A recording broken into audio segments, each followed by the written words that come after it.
Hey everyone, welcome to Blacklogic. This is a place where we empower ourselves through knowledge and tackling pressing issues head on. And today we're going to dive into a topic that needs no introductions, right? Black Americans' wealth gap. And when we look at the Democrats and Republicans, we understand they haven't really done anything about it. Okay, so I just want you guys to listen.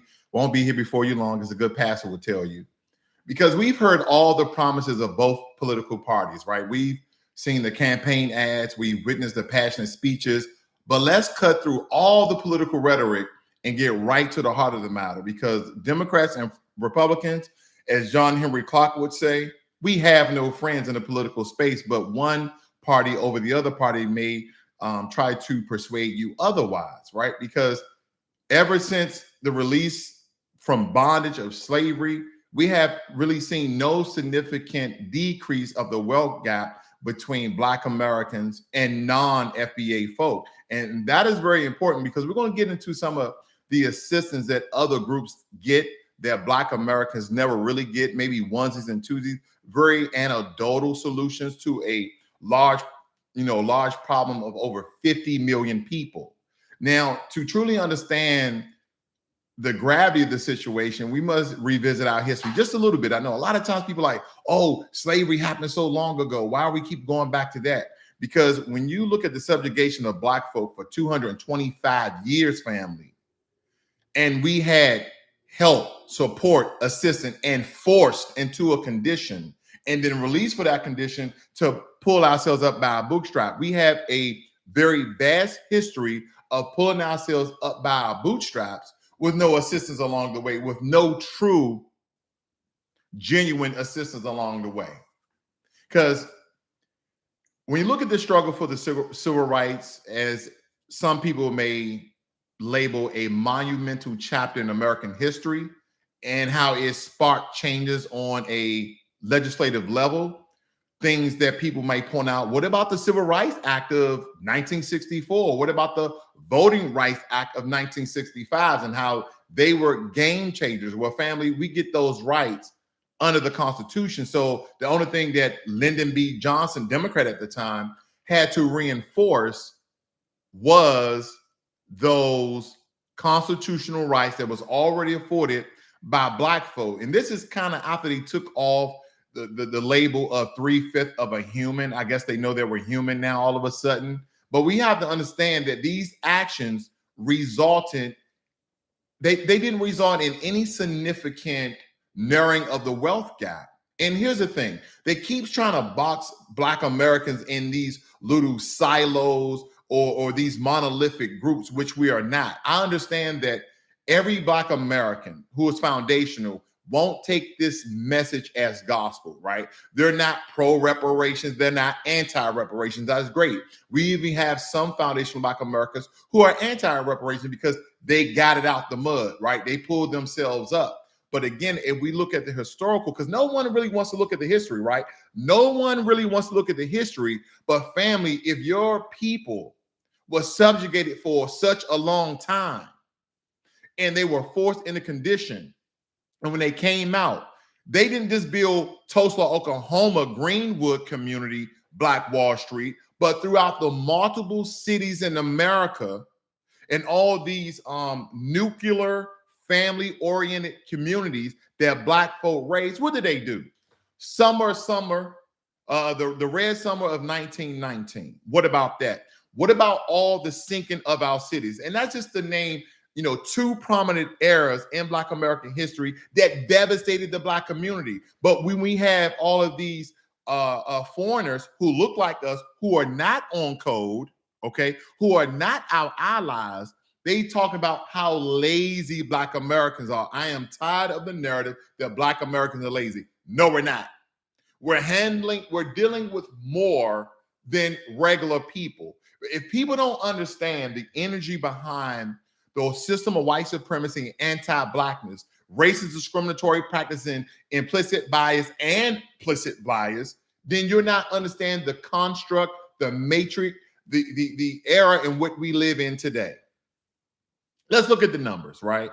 According to the Federal Reserve, the median net worth for white household is very significant, is very significantly higher than black of households. And I'll give you guys some figures later, because the question is, why haven't these numbers improved significantly over the years? Is it due to a lack of political will? Because no one can tell me, whether they're black, white, Asian, Hispanic, or indifferent, no one can tell me, if none of our cities were burned, if none of our Black Wall Streets was demolished and destroyed, where will Black Americans be at today? Because when we think about the Democratic Party, right? Because the Democratic Party has often touted itself as the champion for Black folks, as the champion for civil rights, as the champion for social justice.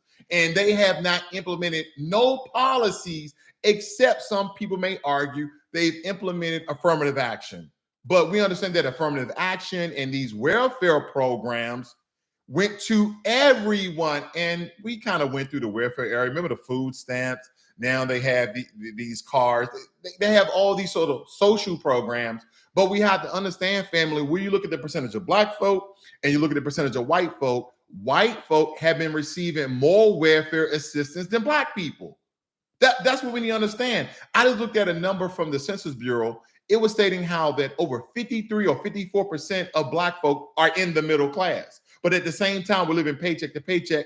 That's another systemic problem that we probably have to tackle at another different time. But we have to understand these do-nothing policies actually have not closed the wealth gap on any significant level, okay? In some of these policies and legislation, they act as temporary band-aids.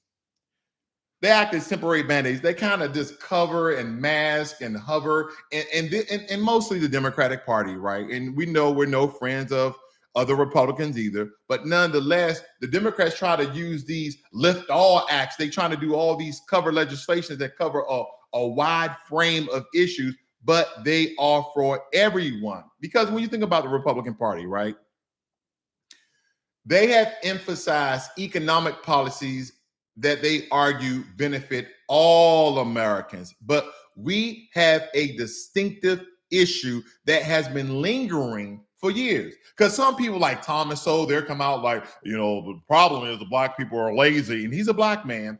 Black people are lazy and we need to pull ourselves up. Even he knows, and I would think that he's an intelligent, but he doesn't really say intelligent things, but he sounds intelligent. But he's not connecting the current problem, right? That low-hanging fruit to the root cause. There's a root cause analysis of the issues that Black people are continually going through today. Are we still being killed by the race soldiers with badges? Are we still being killed by the race soldiers without badges? These are the things, and this is only one element of the issues that Black Americans go through. This is only one element, right? We fear for our lives when we get pulled over by police. We fear for our lives when we get pulled over by the police. And some Black folk be like, that's because you don't know the law. That's because you don't know legalese. Get your ass out of here. Try that if you want to. Try that when you want to. And some of these, shout out goes out to Jay Style team, small town. That didn't go so well for Jay Style, did it? That didn't go so well. But try that in one of them small towns. And granted, to the Republicans' point, they push for tax cuts and deregulation, asserting that these matters create economic opportunities for everybody.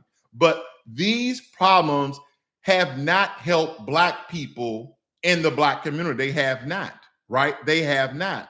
So here's what I like to interject with my own opinion. The truth is both parties have had their chances and both have failed in many ways to adequately address the wealth gap according in the Black community and with Black Americans. The lack of substantial and targeted reforms, targeted being the key word, at a specific group, okay? These targeted reforms that specifically tackle the root cause of racial wealth inequality is a glaring issue that must be covered. Because, family, this is the one election, right? Whether it be local, state, or federal, this is the time for for real change. Because what would you say the way forward is? Because instead of relying on political parties to save the day, it's really time and it's been occurring, family, in a lot of major cities, a grassroots movement, a people's movement, okay? A Black Americans movement to hold these politicians accountable, demand policies that directly address the wealth gap. We call it something in the sum of the word reparations, do we not? Reparations and direct cash payments, and then all the other legislation that we need as Black Americans when it comes to justice being a protected class. Okay, these will make systematic change. These will make systematic change because to bring about change, we must look beyond party lines and focus on comprehensive solutions that truly empower our people.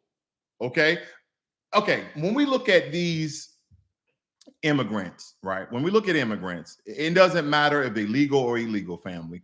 And I'm not anti-immigration. I'm anti-illegal immigration. Let's keep that to the forefront. DACA, deferred action for childhood arrivals. Anybody know what DACA means? This is the policy that protects undocumented, meaning illegal immigrants who came to the U.S. as children, allow them to work, study, and live without the fear of deportation. See, that is how a lot of the illegal immigrant class rather, crowbar themselves into America because they will allow their child to go through the border illegally, maybe to a family member, maybe to a friend. And then here's another policy for you. Anyone heard of the family reunification policy? Because we know Joe Biden is reinforcing this. And if you can get your child in, then you can come in too. Because we're about building families, but everyone is illegal in the country. Family reunification policy, family.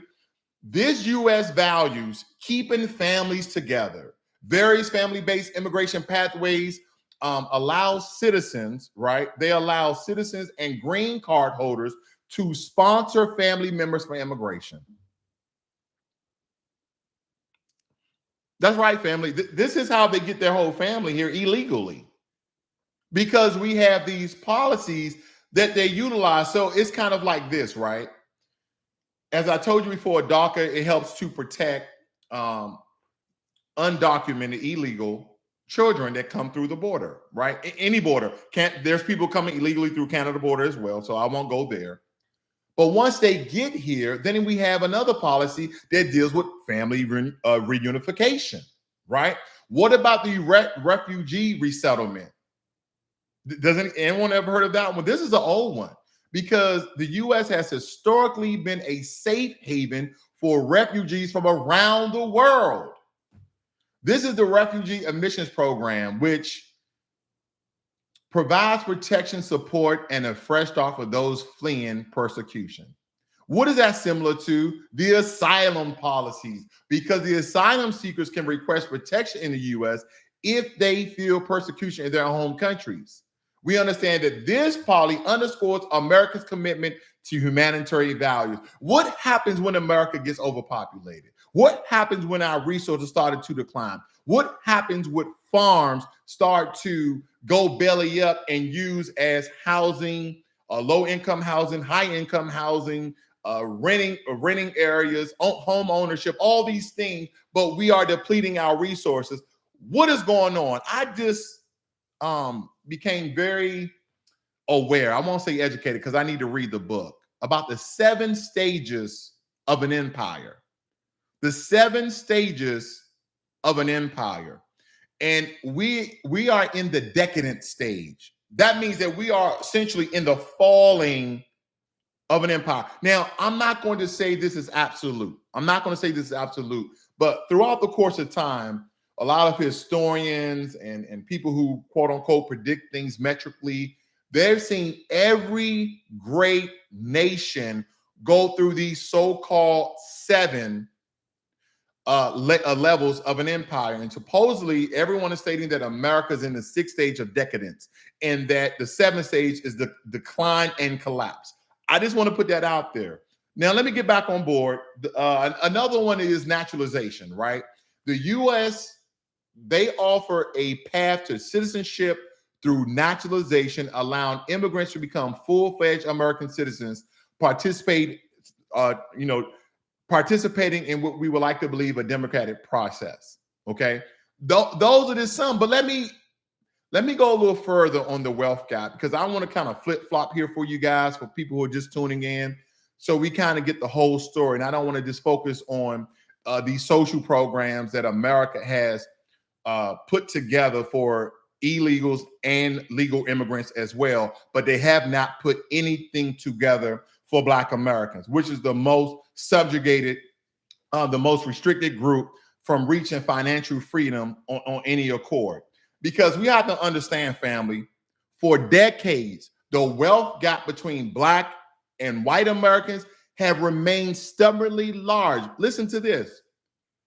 In 2020, the median household wealth for Americans, for white Americans, was $188,000.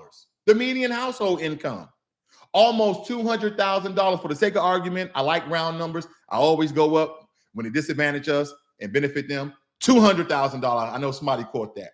$200,000 was the median household wealth income for white Americans, while the median household wealth for Black Americans was just $24,000. $24,000, family. This means that the average Black family has only about 1/8 of the wealth of the average white family.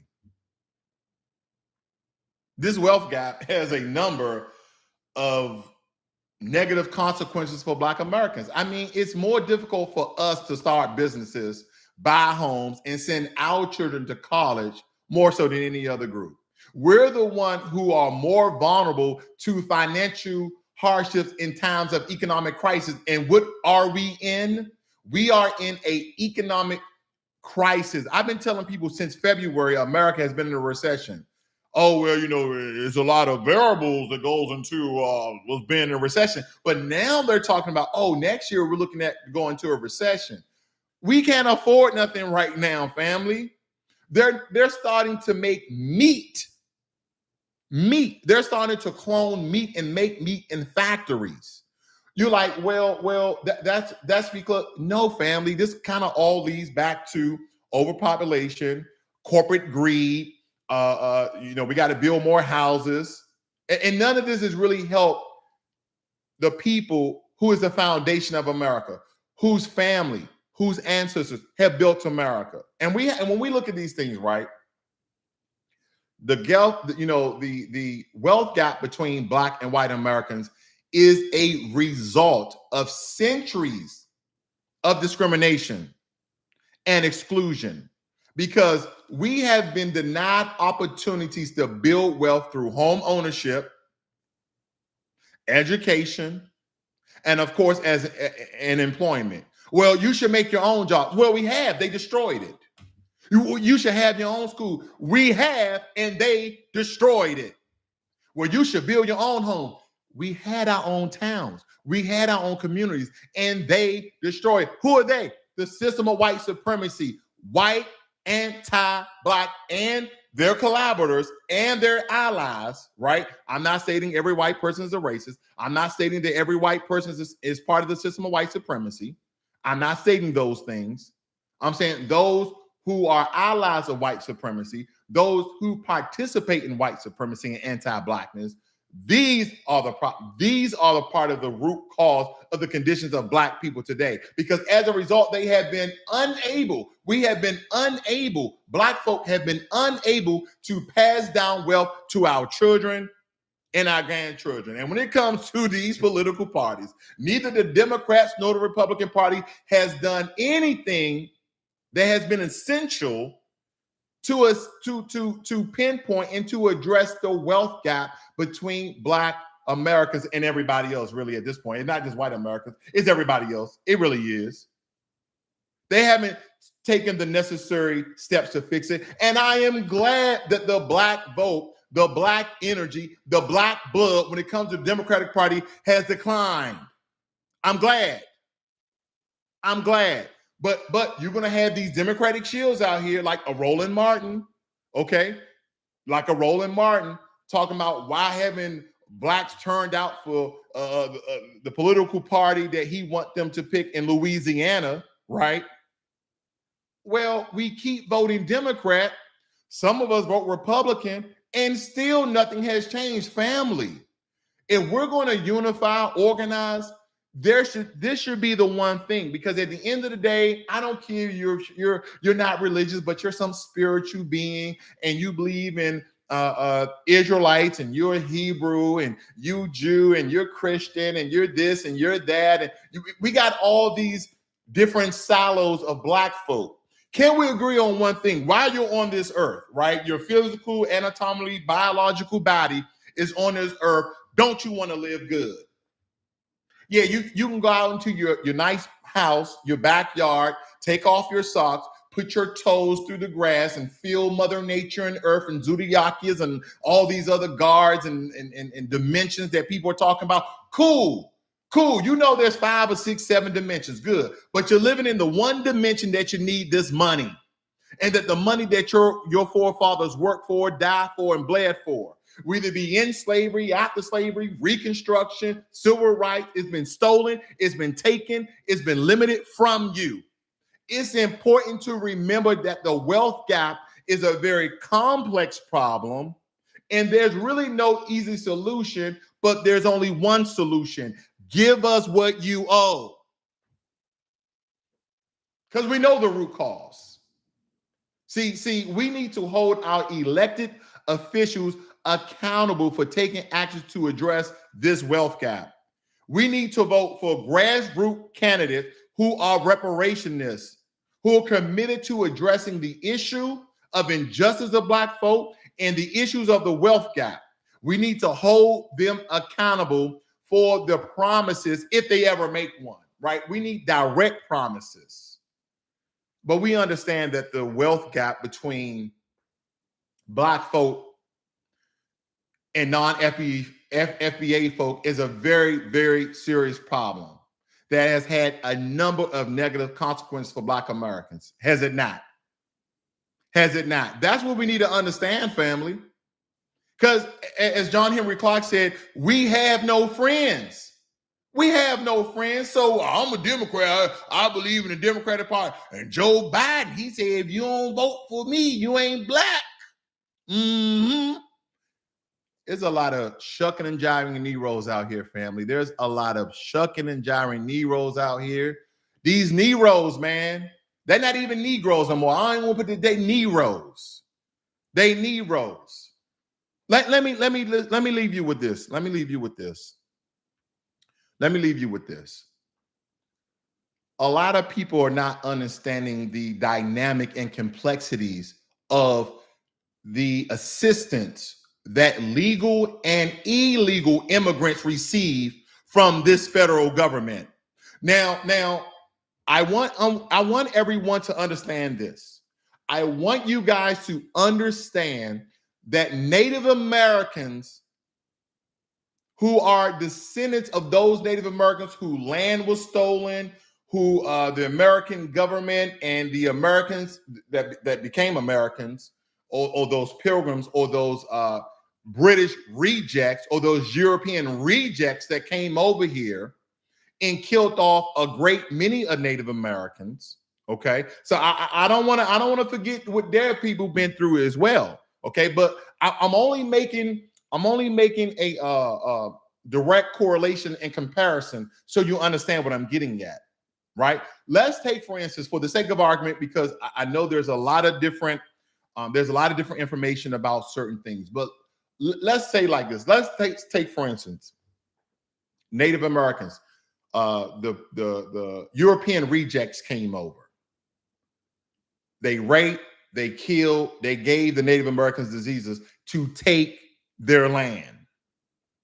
So through many different of treaties that the American government, they even set up a Bureau of Indian Affairs, right? That's their pathway to the federal government, because we understand that these 500 plus federally recognized tribes are funded by the federal government. We understand that.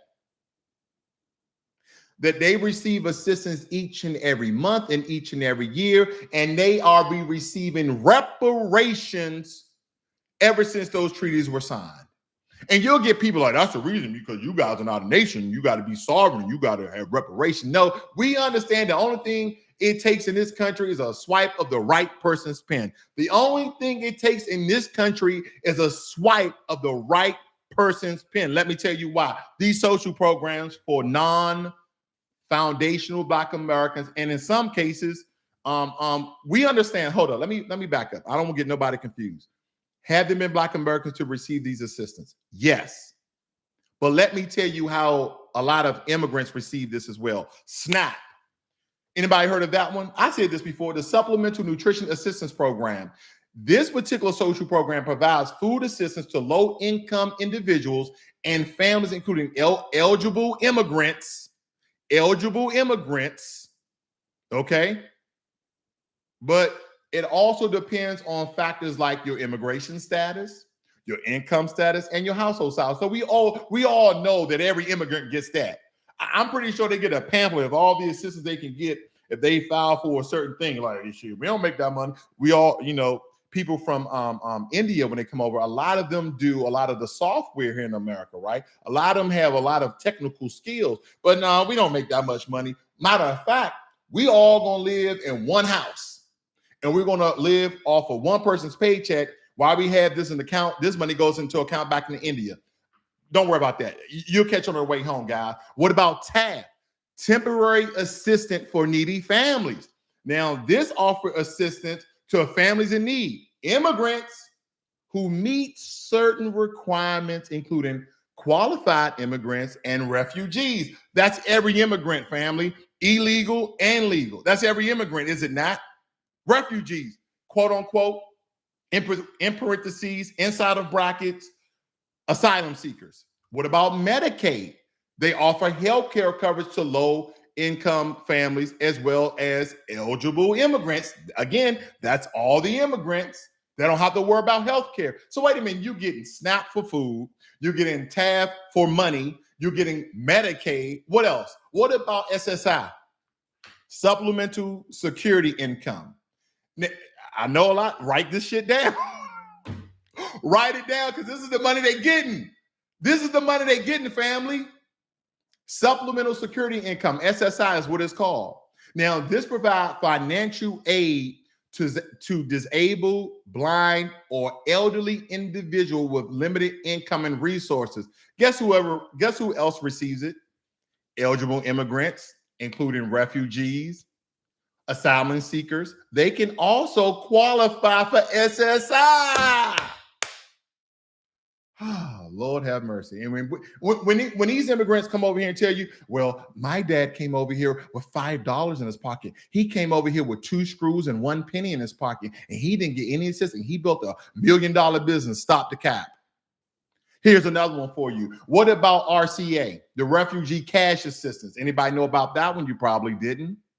The RCA assists asylum seekers and refugees and other eligible immigrants cash aid during their initial resettlement period in the United States of America. As they are resettling in America, they're getting RCA.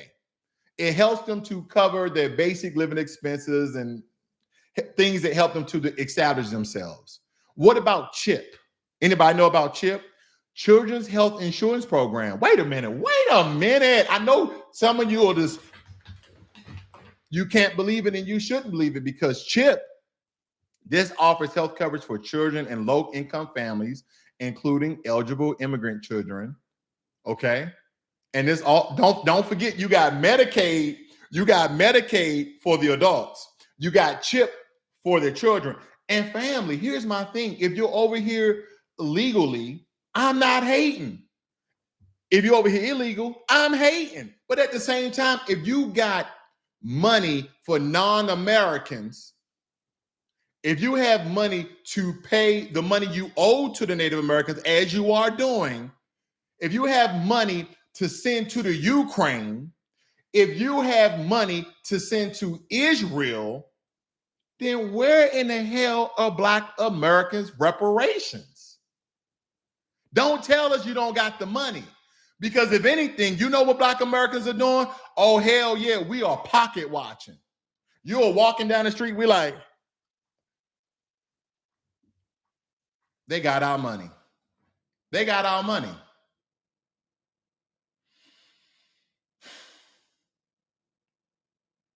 Family, don't just go vote Democrat. Family, don't just go vote Republican. Vote for the party that's going to do something tangible for Black Americans. Vote for the person who puts direct cash payments on the table. Vote for the person who is promising to make Black Americans a protected class just as well as the federal government made Asian Americans. And I ain't hating on that either. But if any group in America should have been awarded a protective class status, the first people, come on now, I don't even need to say it. You guys have a good one. Be one.